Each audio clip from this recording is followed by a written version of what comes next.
Contracted through touch, Greyscale mostly affects children. The disease often happens in damp, cold climates. A victim of Greyscale will ultimately have their flesh stiffened, calcified, and cracked. But first, it starts in the extremities. A toenail turned black, a tingling fingertip, a loss of feeling. As the numbness moves past the foot and up the leg or creeps into the hand, the flesh stiffens and grows cold, the victim's skin taking on a grayish color, resembling stone. When Greyscale reaches the face, it usually blinds the victim. In the end stage, the disease turns inward to affect bones, organs, and muscles. Shireen Baratheon's Greyscale description alone makes me shiver. Her flesh was stiff and dead, the skin cracked and flaking, mottled black and gray and stony to the touch.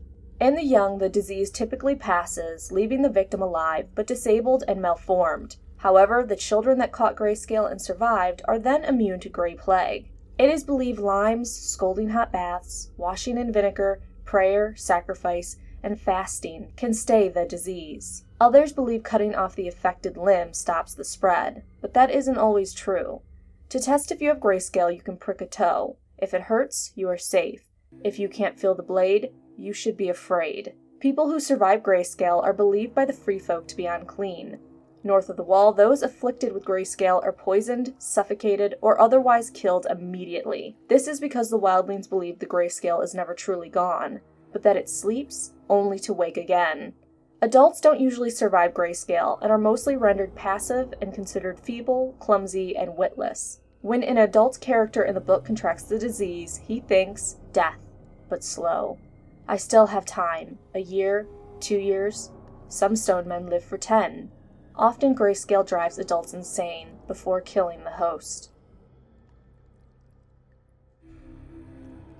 Number 4. Grey Plague. Though there isn't a ton of information on Grey Plague, we know the disease has a high mortality rate. It is called the terrible swift cousin of Greyscale. Though it can occur anywhere, mostly in damp places, we know of one major occurrence. When Maester Pycelle was a boy, it broke out in Old Town, killing half the city and 3/4 of the citadel. Lord Quinton Hightower, to prevent the spread of the plague, burned every ship in the port, closed the gate, and commanded his guards to kill any man, woman, or child that attempted to flee from the city. Lord Hightower's actions saved a lot of lives. Had the infected left Old Town, the plague may have been infinitely worse and spread throughout Westeros. However, after the plague passed, and on the day Lord Hightower reopened the ports, people of his city dragged him from his horse and slit his and his son's throat. People of Old Town still spit at Lord Quinton Hightower's name, but the educated say he did what was needed. Some believe there may be a parallel between the Grey Plague and the Black Death in our own world. Number 3. Red Death. This disease originated in Gogassus, a ruined city on the Isle of Tears. After supposedly angering the gods, the city was hit with a terrible plague called the Red Death, 77 years after the doom of Valeria. First emerging in their slave pens, the disease quickly swept across the Isle of Tears and then to the rest of the Basilisk Isles. 9 of every 10 men would die screaming, bleeding heavily from every orifice, and their skin shredding like wet parchment. Number 2. Butterfly Fever.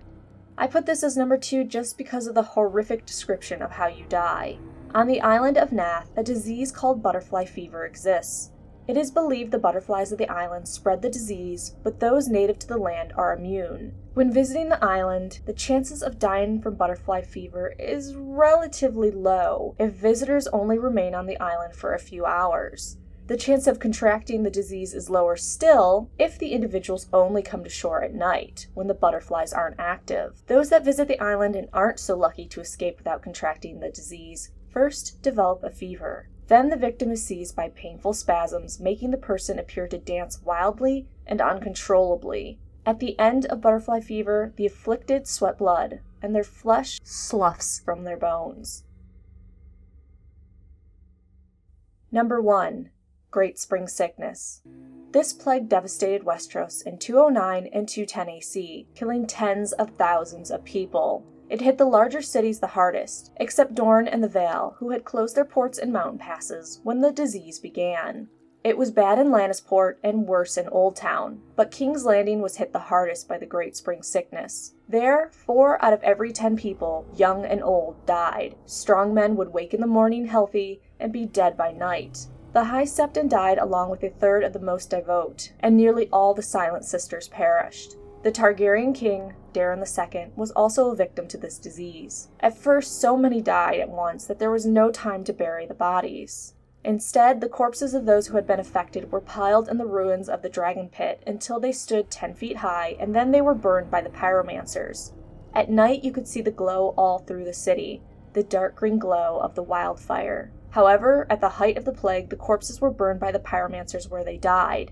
In the end, a quarter of the city went up in flame in their attempts to get rid of the bodies. For a long while after the Great Spring Sickness, when saying someone died from the disease, they would say he or she died in the spring. We're unsure of what this disease truly was, but some suspect it may have been the sweating sickness, a disease that struck our own world in the 14 and 1500s. Our sweating sickness began with a sense of apprehension and then shivers, a headache, exhaustion, and great pains in the limbs, shoulders, and neck. After what was referred to as the cold stage, which lasted a half an hour to 3 hours, the hot and sweating stage followed. Here the victims broke out in a sweat with a headache, delirium, rapid heartbeat, intense thirst, and frequently pain in their heart. In the last stage, you either collapse from exhaustion or have an irresistible urge to sleep, which you would never wake from. What disease in the Song of Ice and Fire novels scares you the most? All of October will be Halloween-themed Game of Thrones A Song of Ice and Fire videos, such as scariest characters, darkest theories, top killers, etc. Release days are Sunday, Wednesday, and 1 or 2 other random days throughout the week. In November, we continue with the North and go back to our normal Sunday and Wednesday schedule with possibly a Targaryen Tuesday edition.